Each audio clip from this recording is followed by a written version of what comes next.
Esta é uma série de estudos sobre o Reino de Deus, ministrada por Valnice Milhomens. Cassete número 6.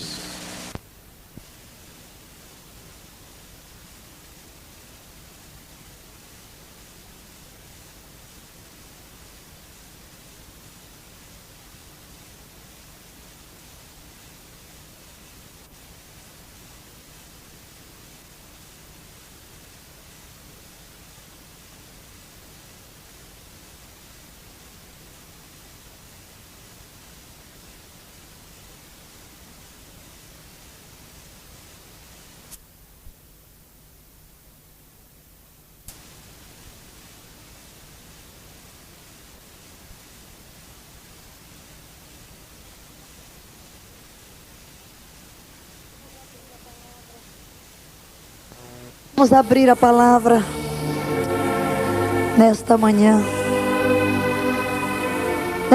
de ressurreição,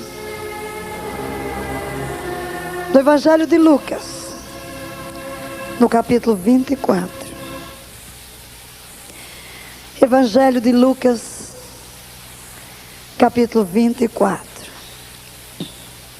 O versículo 48. Vós sois testemunhas destas coisas. Que coisas? Jesus ressurgira dentre os mortos. E após a sua ressurreição, ele vem e se encontra com seus discípulos.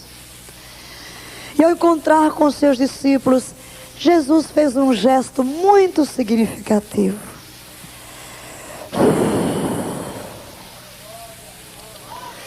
Receber o Espírito Santo.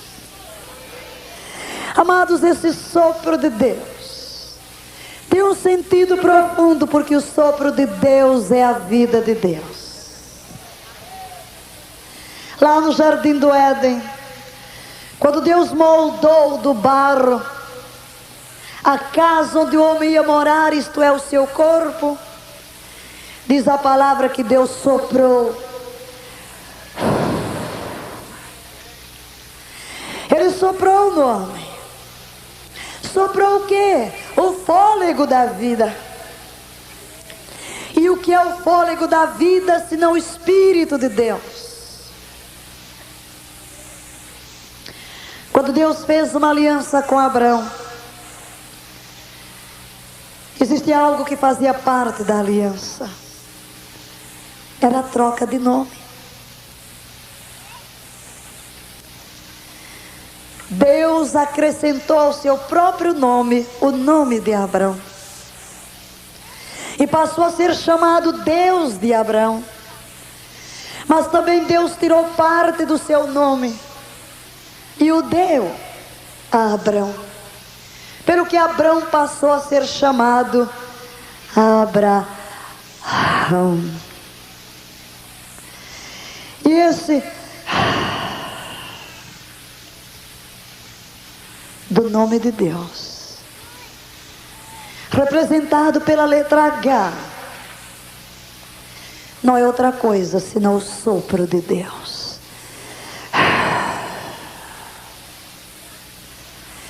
E é assim que o nome de Deus está no nome de Abraão. E cada vez que se pronuncia o nome Abraão,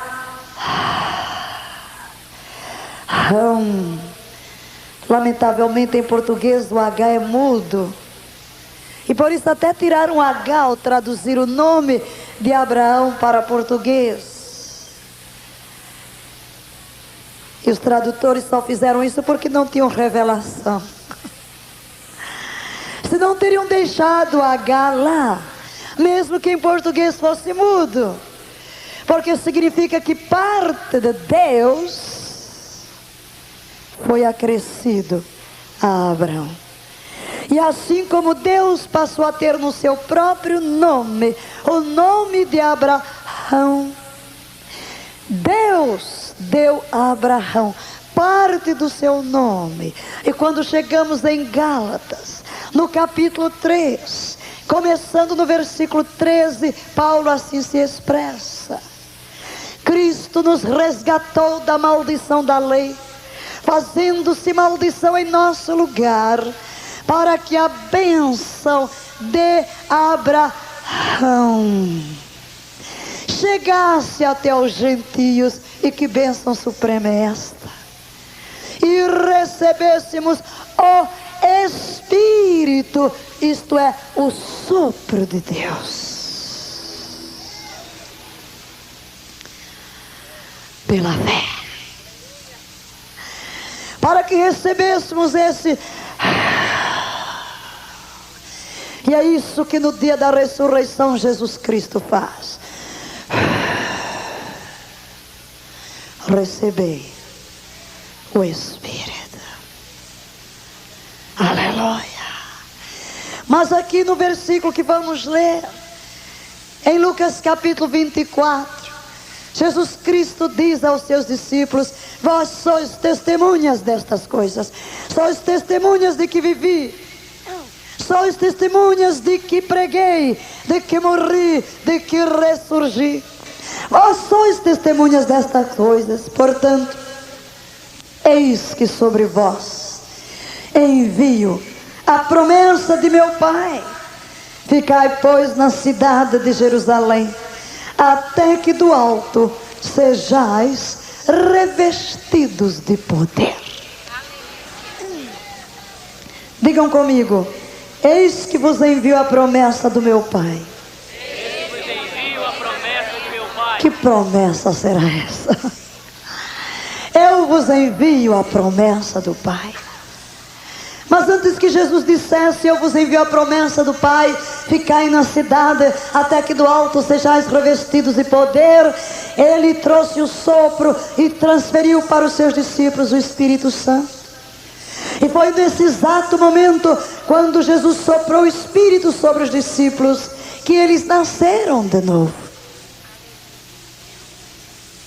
Eles agora tinham o Espírito Santo dentro de si. Eles agora eram possuidores do Espírito Santo. Mas Jesus pré-anuncia um novo nível de experiência, em que não apenas estes discípulos possuiriam o Espírito Santo, mas pela qual o Espírito Santo os possuiria. Muitas vezes temos um hábito de olhar para a nossa vida e depois olhar para a palavra. Se a minha experiência não se ajusta com a palavra, eu tento torcer a palavra para se ajustar à minha experiência e começo a dizer: não é bem assim que a Bíblia quer dizer. Diga: a Bíblia quer dizer o que ela diz. A Bíblia quer dizer o que ela diz. Diga de novo: a Bíblia quer dizer o que ela diz. Ponto final. Não vou torcer a Bíblia para ajustar-se à minha experiência. Eu vou buscar ajustar a minha experiência ao que a Bíblia diz. Não é mais fácil? Pois, meus irmãos, aqui estamos diante de um grupo de discípulos que nasceu de novo. Quando Jesus sopra o Espírito, eles nasceram de novo. Mas a esse grupo de discípulos nascidos de novo, Jesus diz: eu vos envio a promessa do Pai. Eu vos envio a promessa do Pai. Portanto, ficai na cidade até que do alto sejais revestidos de poder. Ser-me-eis testemunhas, mas antes que possais ser minhas testemunhas, vós precisais de um revestimento especial de poder, porque afrontar as forças das trevas não é um trabalho para aqueles que não têm condições. Enfrentar as forças do inferno requer um poder maior, e esse poder maior reside no Espírito Santo de Deus, que me usou, que se moveu através de mim.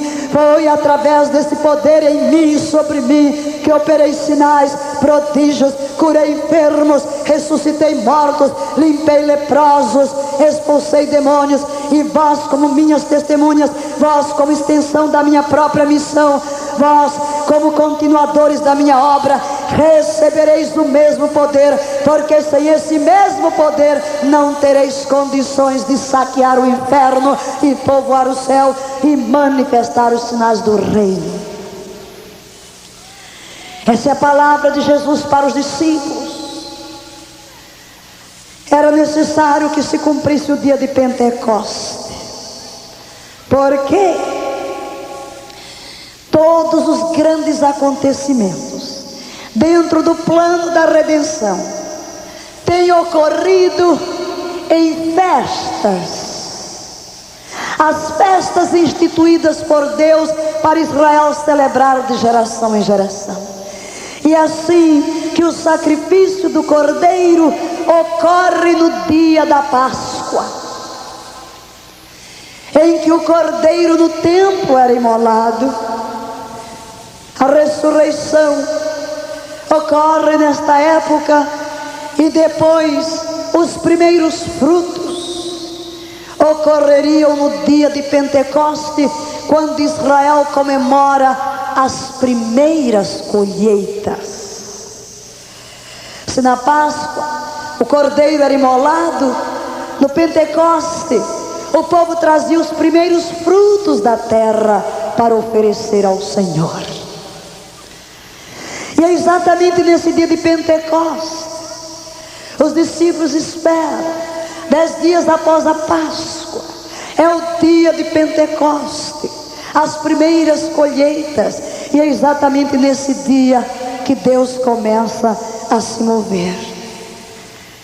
E vamos agora voltar os nossos olhos para Atos, no capítulo 1 de Atos, no versículo 5. Vou começar no 4. Estando com eles, ordenou-lhes que não se ausentassem de Jerusalém, mas que esperassem a promessa do Pai, a qual disse ele: de mim ouvistes. Segunda vez que estamos vendo a palavra promessa do Pai. A promessa, qual é a promessa?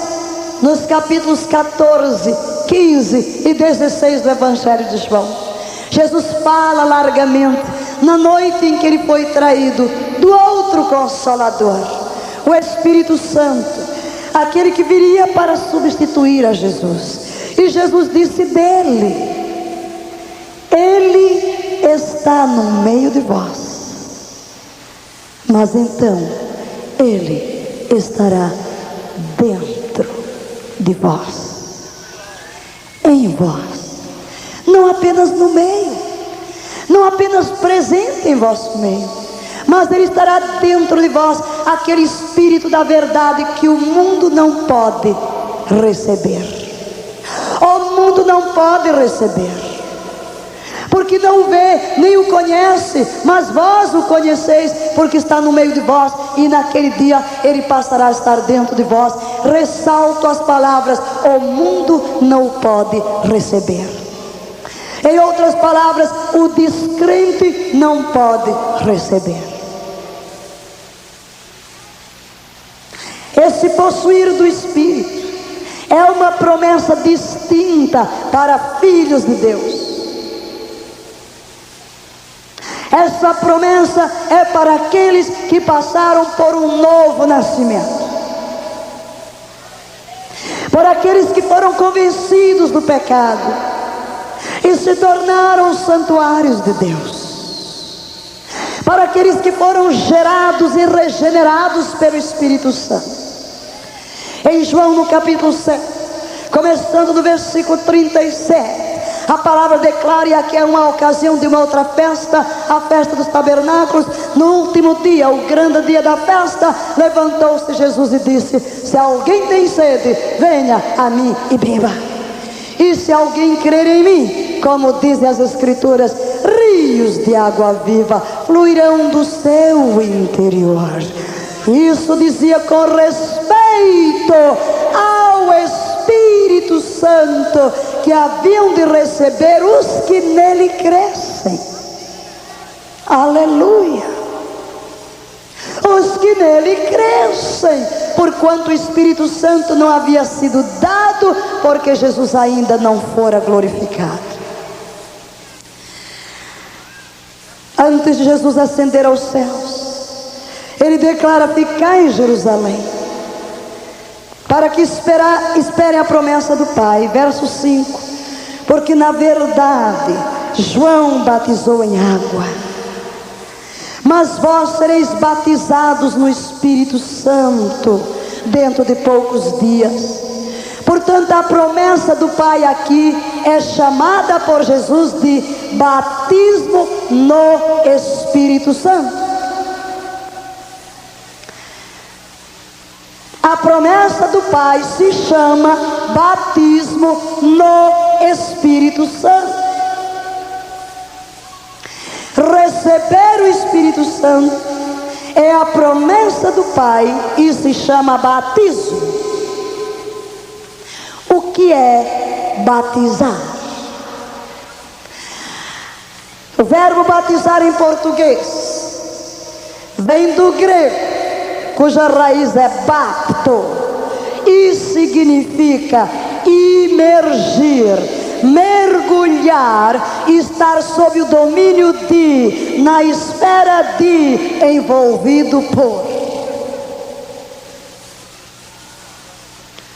Significa estar totalmente possuído por, no domínio de. Isso é batismo. E existem duas figuras usadas nos evangelhos para essa experiência com o Espírito Santo, chamada a promessa do Pai, o dom do Espírito. A primeira é batismo, que envolve um mergulho. Alguém me dê uma coisa aqui para mergulhar, por favor. Nem que seja uma tampa de caneta.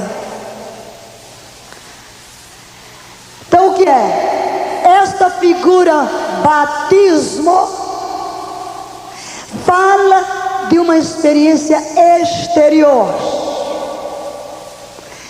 Exteriormente foi envolvido, imerso, dominado, cercado, coberto.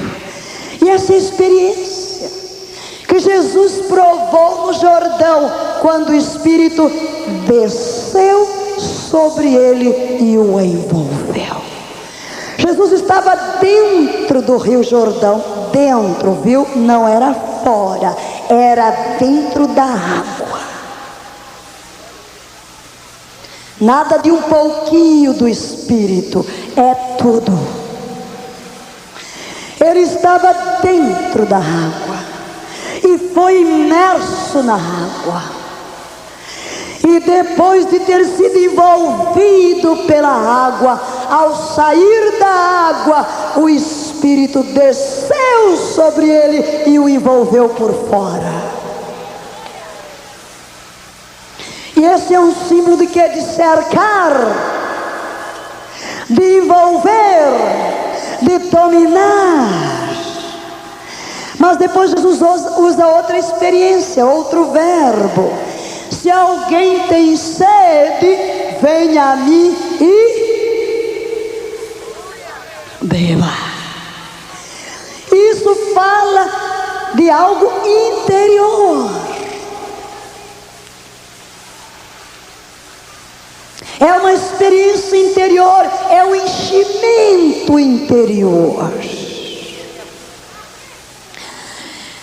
No capítulo 4 do Evangelho de João, Jesus diz à mulher samaritana: se alguém beber desta água, Jesus está junto do poço, em Samaria. Parece que eu estou vendo o poço. Lamentavelmente, que hoje vai a Israel, não pode ir lá, por causa da intifada, as brigas entre árabes e judeus. Mas eu ainda tive esse privilégio de estar ali, aquele poço. Jesus está sentado, aquele poço profundo, água cristalina, gostosa. Eu vi isso. O que eu vou dizer a você, eu vi no dia que eu estava ali puxando no balde aquela água. quem beber desta água voltará a ter sede, mas aquele que beber da água que eu lhe der, dentro dele haverá um poço. Eu construirei dentro dele um poço que faz ligação com o trono da glória, com a vida eterna. Já teu poço não tem sede. Essa água viva fala da vida de Deus, fala do Espírito. Mas o poço é para mim, é para eu beber. E me liga com a eternidade, com Deus. Mas no capítulo 7 de João, Jesus está falando de um outro nível de experiência. Eu já tenho o poço, mas o poço é para mim. E ele disse: beba, mas não beba pouco.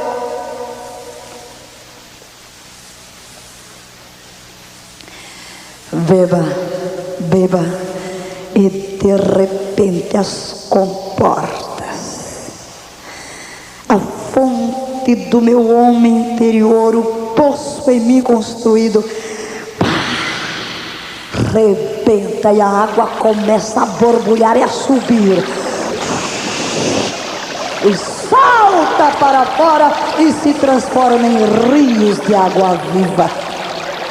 Já não é poço, são rios. O poço chega para mim, os rios é para os que se aproximam de mim. Para dar de beber os que vêm a mim. Essa é a experiência do batismo do Espírito Santo. Para mim, Valnice, chega ao poço, mas para ministrar para vocês, para liberar o poder de Deus para cima de vocês, para expulsar as enfermidades, como vocês viram até a noite, precisa de rios. Precisa uma dose maior. É uma experiência interior. E é assim que eu gosto de comparar o batismo do Espírito Santo com o dilúvio. Gênesis 11 declara que no dilúvio, de repente as comportas do céu se abriram e a água começou a descer, e as fontes do abismo se romperam e a água começou a subir. É assim nesta experiência. De repente o Espírito de Deus, que é simbolizado na água, desce sobre nós e nos envolve. É água descendo, e o poço dentro de nós rebenta, é água subindo. Então estamos num verdadeiro dilúvio, cheios e revestidos do Espírito Santo. Mas prossigamos a leitura. No versículo 8, ele diz: mas recebereis poder. Mas recebereis poder. Diga: no novo nascimento, eu recebo a adoção de filho. Mas essa experiência é diferente. Você vai receber um revestimento de poder para ser testemunha. Eu costumo dizer que no novo nascimento você se torna filho, no batismo do Espírito Santo você se torna soldado, para implantar o reino, para conquistar as trevas. Recebe armas, recebe ferramentas para ir à guerra. Recebereis poder quando, ao descer sobre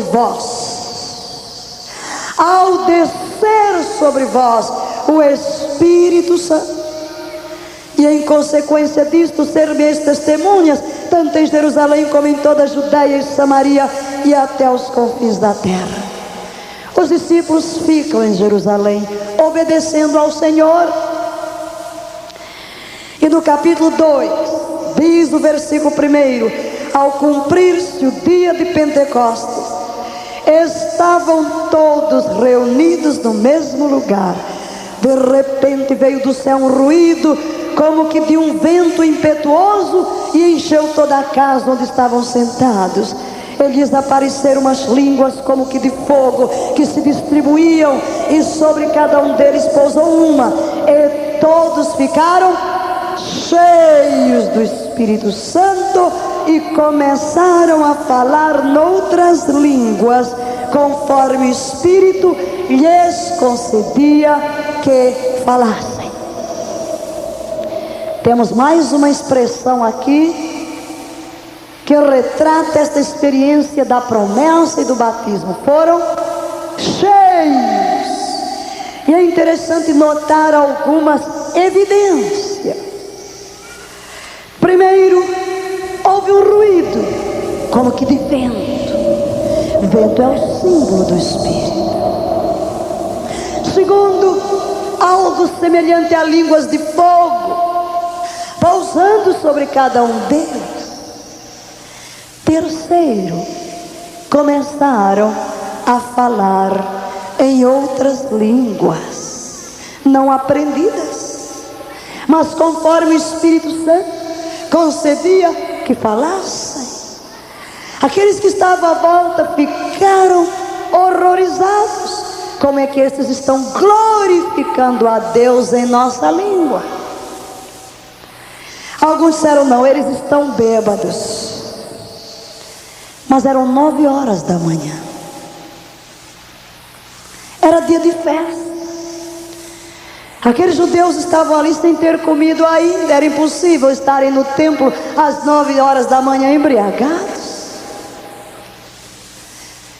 E então Pedro toma a palavra e diz: estes homens não estão embriagados como pensais, sendo ainda apenas 9 horas da manhã. Mas isso que vocês estão vendo, chamo a atenção para estas palavras. Isso que está acontecendo no versículo 17 é o que foi dito pelo profeta: acontecerá nos últimos dias que derramarei do meu Espírito sobre toda a carne. Os vossos filhos e as vossas filhas profetizarão, vossos mancebos terão visões, vossos anciãos terão sonhos, e sobre os meus servos e sobre as minhas servas derramarei do meu Espírito naqueles dias, e eles profetizarão. Mostrarei prodígios em cima no céu, sinais embaixo na terra, sangue, fogo, vapor de fumaça. O sol se converterá em trevas e a lua em sangue, antes que venha o grande e glorioso dia do Senhor. E acontecerá que todo aquele que invocar o nome do Senhor será salvo. Quando nos últimos dias, diga dias, pode puxar o S, dias